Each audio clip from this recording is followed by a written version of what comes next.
Ça y est, Kaizen est sorti, le documentaire sur l'ascension de l'Everest par Inoxtag. Et même si à la base je suis pas un grand fan d'Inoxtag, je regarde de temps en temps ses vidéos, je me suis dit que c'était un tel événement majeur pour le YouTube francophone qu'il fallait qu'on l'analyse. Alors j'ai pris le temps de regarder le film et j'ai trouvé des choses très intéressantes, mais aussi un aspect un peu plus problématique. Le parcours d'Inoxtag ressemble à celui de la plupart des créateurs de contenu. Il commence extrêmement jeune, autour de 11 ans, en faisant des gameplays de ses jeux préférés, notamment CSGO et Minecraft à l'époque. À ce moment-là, il rencontre pas vraiment le succès, il enchaîne les vidéos avec une centaine de vues. Mais à partir de 2015, il commence à faire des miniatures pour le youtubeur Kawabunga. Grâce à ça, il se lie un petit peu d'amitié avec le youtubeur qui lui propose même d'apparaître dans ses vidéos, et au même moment, un gros jeu fait son irruption, Fortnite, le Battle Royale. Le carton est immense, Inox en profite beaucoup et tous les youtubeurs se mettent dessus pour produire et profiter du succès. On est en 2017 et c'est à cette occasion qu'il rencontre également Michou qui est en train d'exploser avec sa chaîne. Finalement, les vues ne cessent de croître et en 2019, Michou et Inoxtag signent chez Webedia, marquant un tournant pour leur professionnalisation. S'ensuit les aventures de la Team Crouton, donc l'espèce de team des amis de vidéastes avec Michou, qui fait notamment des vlogs lors de leurs vacances et qui permet à Inoxtag de petit à petit se détacher du jeu vidéo. Les productions deviennent de plus en plus ambitieuses et les chiffres vertigineux. Pour autant, les premières polémiques arrivent également. En octobre 2021, lors du The Event, il bat le record français de spectateurs simultanés sur Twitch avec 450 000 viewers. Mais cela est dû à la présence de son amie mexicaine à qui il fait des blagues salaces et lui fait dire plein de trucs de mauvais goût parce qu'elle ne parle pas français. Il est alors dénoncé pour son comportement considéré comme sexiste et s'excuse dans la foulée. Pour autant, c'est loin de réussir à freiner son ascension. Son ascension imagée sur YouTube à ce moment-là. En avril 2022, il marque le YouTube Game en réalisant une vidéo où il survit sur une île déserte seul pendant 7 jours au Cambodge. La nouvelle direction de la chaîne est claire, faire des concepts de plus en plus fous et repousser ses limites physiques et mentales. Mais le 24 février 2023, sa carrière bascule pour toujours. 1 minute 55, durant laquelle Inoxtag revient sur ses 6 ans de carrière, un peu comme je viens de le faire, mais avec une production extrêmement léchée. Il conclut en annonçant qu'il se donne 1 an pour gravir l'Everest. Avant même de parler de la mise en scène, le discours d'Inoxtag est intéressant à ce moment-là. Le mot rêve apparaît 4 fois par exemple. Et surtout, il est souvent mis en relation, voire en opposition avec un mot antagoniste. À la fin, par exemple, il dit « La réalité, c'est que pour avoir le droit de continuer de rêver », puis le texte dit « Sans vous, ce défi ne serait resté qu'un rêve ». En l'espace de quelques secondes, Inoxtag met en lumière le conflit interne qu'il habite et qui fait, selon lui, l'intérêt de ce projet, l'opposition entre le rêve, le défi et la réalité. L'univers visuel de la vidéo est onirique et laisse penser à l'imaginaire, au fantasmé. La musique, quant à elle, rappelle cette ambiance, mais la mélange avec un côté plus exploit, défi, dépassement. Et enfin, la voix off d'Inox est au contraire beaucoup plus calme, posée, terre à terre, montrant voilà, qu'il a réussi à garder les pieds sur terre et la réalité. Et c'est vraiment le mariage de ces 3 éléments qui, selon moi, a fait l'intérêt qui est né pour le projet. Pour autant, si le message passe bien auprès de sa communauté, le projet l'expose à un public encore plus large. Et de nombreuses critiques commencent à voir le jour. La première est que gravir l'Everest serait un simple caprice de riche. Il serait possible de payer très cher pour être très bien accompagné par des Sherpas dans cette expédition qui est maintenant réalisée par environ 700 personnes chaque année. Pire, ces voyages à sensation de luxe auraient un impact écologique désastreux, accumulant les déchets sur leur passage et les morts de certains accompagnants. C'est un point évoqué dans le documentaire au début et sur certains camps de base. Mais on peut quand même regretter une forme d'absence d'autocritique sur le sujet. Inoxtag dénonce, à raison, les comportements de personnes non expérimentées dans la montagne et non respectueux de l'environnement, sans assumer que sa démarche, aussi sincère et bienveillante soit-elle, suit la même forme de logique. Cette critique, tout à fait légitime, s'ajoute à un second reproche qui prend de plus en plus de place dans les discussions autour des youtubeurs, la course à la surenchère et à la surproduction. C'est un sujet que je compte analyser plus en profondeur dans mon prochain documentaire sur les youtubeurs, donc je vous incite à vous abonner et à le regarder quand il sortira, mais que je dois quand même au moins un petit peu aborder ici. Depuis la fin du Covid, on voit se multiplier les projets d'ampleur par les créateurs de contenu. Squeezie privatise un stade pour faire un cache-cache géant, McFly et Carlito organisent un chat à travers la France, et Amixem s'achète une île privée pour une vidéo. Inoxtag s'inscrit complètement dans cette tendance et le fait à un rythme effréné. Avant son départ pour l'Everest, il enchaîne les expériences plus folles les unes des autres, au point qu'il admet ne même pas avoir le temps de vraiment en profiter. En interview et même dans son documentaire, il se confie régulièrement sur cette impression que tout va trop vite. Ça rejoint la thèse du chercheur Hartmut Rosa dans son excellent livre que je vous conseille, Aliénation et accélération. Le philosophe relève un raccourcissement et une densification des épisodes d'action alors que les progrès techniques devraient nous permettre le contraire. Il prend l'exemple des mails. Avant, envoyer une lettre, ça prenait beaucoup plus de temps qu'envoyer un mail. Donc on pourrait se dire qu'on a gagné énormément de temps, sauf qu'en fait on envoie beaucoup plus de mails qu'on envoyait de lettres. Et donc au contraire, on en a perdu. Notre rythme de vie ne cesse de gagner en vitesse, alors que de plus en plus d'options, de services, de loisirs, voire de modes de communication s'offrent à nous. C'est ce qui s'est passé pour Inoxtag, que le succès a frappé de plein fouet et qui s'est retrouvé probablement avec des dizaines voire des centaines de sollicitations super excitantes chaque jour, à qui il a visiblement du mal à dire non. On le voit dans le documentaire lorsqu'il montre le rythme effréné qu'il a sur YouTube après être revenu d'une première montagne au Népal. Pour lui, oui, gravir l'Everest suit cette logique de YouTube d'accélération et de hausse des coûts de production. On parlerait d'un coût entre 500 000 et plus d'1,5 million d'euros. Mais cette expédition, ainsi que les précédentes en préparation, servent aussi pour lui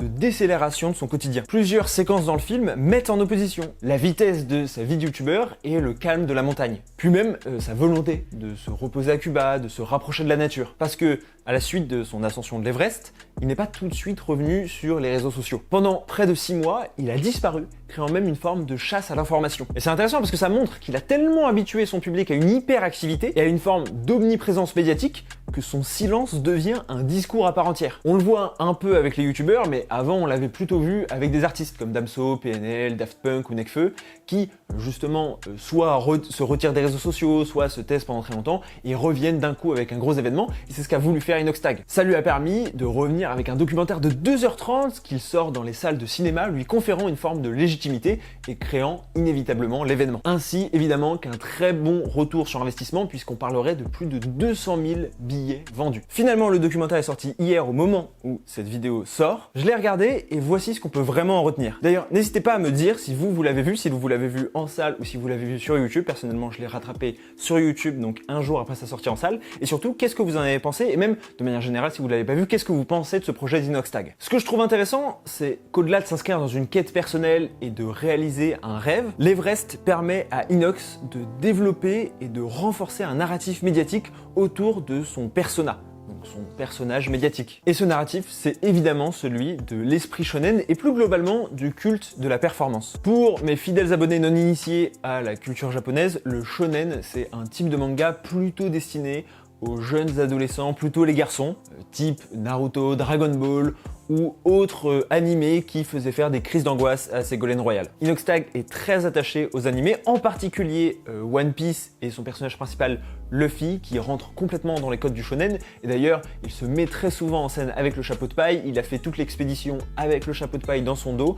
Le chapeau de paille qui est donc le chapeau de paille de Luffy, qui est caractéristique du personnage. Et d'ailleurs, avant son retour, il a envoyé un chapeau de paille dans une box à tous ses proches créateurs. Mais pour ce qui est de l'esprit shonen, en fait, c'est un abus de langage. On devrait plutôt dire esprit neketsu. Le neketsu correspond au récit initiatique qui suit un peu le même schéma que le monomythe de Joseph Campbell. En gros, on a le héros qui est un jeune garçon, parfois orphelin, qui a un rêve, et il veut absolument le réaliser, mais au début personne croit en lui, il est un peu rejeté car il est un peu différent. Il va vivre des aventures, rencontrer des amis, des sages qui vont l'aider à atteindre finalement son objectif. Inoxtag va tenter de reproduire ce narratif pour sa propre carrière sur YouTube, mais également pour son ascension de l'Everest. Il assume d'ailleurs même en introduction du documentaire être directement inspiré par les récits initiatiques de ses mangas. Il se présente comme le petit Inès qui jouait aux jeux vidéo dans sa chambre, qui rêvait des défis les plus fous et peut désormais les réaliser. D'ailleurs, c'est le sens du titre, il le dit à la fin, Kaizen, ça veut dire l'amélioration continue, le changement pour le mieux jour après jour. Ça, c'est pour le narratif personnel d'Inoxtag et la manière dont il va le développer. Mais ce qui est intéressant avec son ascension de l'Everest, c'est que ça va s'insérer dans un imaginaire et un discours collectif beaucoup plus large, notamment autour de la performance. Dans son livre intitulé Le culte de la performance, publié pourtant il y a 30 ans, le sociologue Alain Ehrenberg revient sur le phénomène. Pour lui, la vogue du sport, la médiatisation de l'entreprise et l'apologie de la consommation ont transformé l'imaginaire français autour de cette idée de performance. Et c'est une idéologie qu'on retrouve aujourd'hui particulièrement dans le YouTube game français. Inoxtag s'est mis sérieusement au sport pour préparer l'Everest, comme avant lui Mastu ou Squeezie s'étaient mis à la musculation. On le voit dans le film, à travers une séquence qui ressemble honnêtement quasiment à une publicité pour Nike, se préparer physiquement à travers différentes disciplines. De même pour la partie chef d'entreprise, qui ressort de plus en plus au global sur YouTube, même si on le voit pas trop dans le documentaire Kaizen. Et je pense que j'ai pas besoin de préciser en quoi les youtubeurs font l'apologie de la consommation. D'ailleurs, j'en profite pour vous dire que ma chaîne ne contient pas de placement de produits, voilà, je suis complètement autoproduit, autofinancé. Je fais ça de manière indépendante, donc si vous voulez me soutenir, le mieux c'est de s'abonner, de partager mes vidéos, de mettre des commentaires, ça m'aide vraiment énormément. En bref, le défi d'Inoxtag illustre parfaitement les propos du sociologue. Il explique que les battants, les leaders et autres guerriers ont complètement envahi l'imaginaire collectif français. Et alors que pendant longtemps, les youtubeurs ont beaucoup joué sur le côté infraordinaire, donc leur capacité à être proche de leur audience, désormais, la plupart d'entre eux se construisent plutôt un persona qui se rapproche d'un modèle. Inoxtag devient donc une figure conquérante qui se réalise par le sport et par l'entrepreneuriat. Et c'est intéressant parce que ce style de vie pour Alain Ehrenberg passe le plus souvent par la prise de risque. La notion de risque est omniprésente dans le documentaire d'Inox. Elle l'est de facto parce qu'il s'agit d'une activité hautement dangereuse, mais elle est souvent rappelée par le créateur et ses accompagnants. Lors des explications en amont ou même lors de la montée, 80% des phrases sont par rapport au risque. D'ailleurs, il n'hésite pas à filmer les personnes décédées ou entre la vie et la mort sur son chemin, tout en prenant soin de les flouter. Ce qu'Inoxtag propose est alors une épopée. Comme toute histoire de sport. Alain Ehrenberg analyse alors: quand nous opposons la vie romantique de la vie d'aventure à celle de la vie réglée et sans risque de tous les jours, nous participons pleinement à l'héroïsation de l'individu qui se soustrait à sa servitude. Le sport comme l'entrepreneuriat sont des activités valorisées et valorisantes dans une société de compétition généralisée. Elles permettent l'expression d'une réussite physique et financière tangible, voire presque palpable. Kaizen permet à Inoxtag de devenir la véritable figure de proue de cette idéologie qui prend de plus en plus de place sur YouTube, à l'image du succès de Thibaut InShape qui remplit également tous ces critères. Ce que je trouve intéressant, c'est que, voilà, cette idée-là, cette idéologie, c'est une idée et une idéologie qui, effectivement, a infusé dans l'imaginaire français depuis des décennies. La mise en avant des personnalités sportives, la mise en avant des entrepreneurs. On voit par exemple Xavier Niel qui va se produire sur l'Olympia, ou sinon les sportifs à travers les champions olympiques qu'on a pu voir. C'est pas anodin. Ça fait complètement sens dans nos sociétés qui sont basées sur la compétition interindividuelle. Nous sommes constamment en compétition avec les autres individus autour de nous. Or, les sportifs et les entrepreneurs sont capables de se distinguer dans ces domaines. Ils sont capables d'être le reflet de la performance ultime. Les youtubeurs se sont alors complètement appropriés cette idéologie et sont passés, effectivement pour moi, de l'infraordinaire, du monsieur tout le monde, à au contraire, quelqu'un qui va essayer de se distinguer au sein de cette compétition, que ce soit par le sport ou évidemment le plus souvent par l'entrepreneuriat, comme on peut le voir par exemple avec Lena Situation. Alors même si le discours à la fin de motivation d'Inoxtag assure que le but n'est pas de toujours faire plus mais de s'épanouir, le documentaire entier met en scène une forme de néo-individualisme. Et quand je dis ça, c'est pas dans le sens commun d'individualiste qui penserait qu'à lui, d'égoïste. Non. La définition donnée par Alain Ehrenberg, c'est l'idée selon laquelle l'individu serait souple, autonome, indépendant et se réaliserait par son action personnelle. L'idée que quand on veut, on peut, que quand on se donne les moyens, tout est possible. Ce quasi-dogme qui est engendré et qui engendre la culture de la performance est donc, comme je l'ai montré, omniprésent dans le documentaire d'Inoxtag par le biais du dépassement de soi. Mais, c'est intéressant, il est également repris par les discours d'escorte qui l'entourent. C'est aussi le point de vue qui est opposé à tous ceux qui émettent des critiques négatives sur la démarche et le documentaire d'Inoxtag. Que lui a au moins le mérite de prendre des risques, d'entreprendre, de tenter des défis. On voit donc que la valorisation symbolique de ces éléments a complètement infusé les esprits. Et finalement, est-ce une mauvaise chose de récompenser les personnes qui sortent de leur routine, se dépassent et s'entretiennent physiquement? Absolument pas. Dire à son jeune public de ne pas hésiter à poser son téléphone et partir à l'aventure, c'est même plutôt bien. Là où ça devient problématique, c'est quand ça efface les structures qui encadrent l'individu et qui lui permettent de s'exprimer. Inoxtag a pu gravir l'Everest grâce à son entraînement, son investissement financier lié à sa réussite entrepreneuriale, mais tout ça n'est pas né par magie. Ça ne provient pas simplement de sa dure labeur. Ces éléments, ils proviennent de la socialisation et du cadre offert par ses parents, de l'éducation transmise par l'école, du système de soins qui l'a maintenu en bonne santé jusqu'ici, voire même au global, de la richesse de la France par rapport à un pays comme le Népal qui lui permet d'avoir le pouvoir d'achat de faire cette expédition. Or, ces questions sont immédiatement balayées par le documentaire. Son rythme effréné est dénoncé, mais son origine structurelle propre au métier de youtubeur n'est jamais questionné. Il souligne la vie difficile de ses Sherpas et les remercie pour leur accompagnement, mais ne remet jamais en perspective sa position sociale notamment, vis-à-vis de tout est enseveli par le discours de la performance, du dépassement de soi et de la compétition. Peut-être que c'est en demander trop, je dirais pas qu'Inoxtag doit lire absolument Hartmut Rosa et Alain Ehrenberg. Je ne dis pas non plus qu'il devrait s'interdire des défis sous prétexte que, car il est riche, il a 100 fois plus de chances de réussir que le kidam à qui il s'adresse. Mais je pense que le problème est le manque de remise en perspective au-delà de l'individu, d'un point de vue macro. Pourquoi il a eu envie de gravir l'Everest? Qu'est-ce que ça signifie d'aller gravir la montagne? Pourquoi vouloir faire le sommet le plus haut du monde? Qu'est-ce que ça apporte? Et donc encore une fois, on est dans cette logique de compétition qui n'est pas forcément néfaste en tant que telle, mais qui mérite selon moi d'être questionnée encore plus dans un documentaire de 2h20 qui est censé retracer tout le parcours physique et psychologique d'Inox. Et en ça, c'est problématique et j'espère que le public sera capable, lui, de se questionner sur le sujet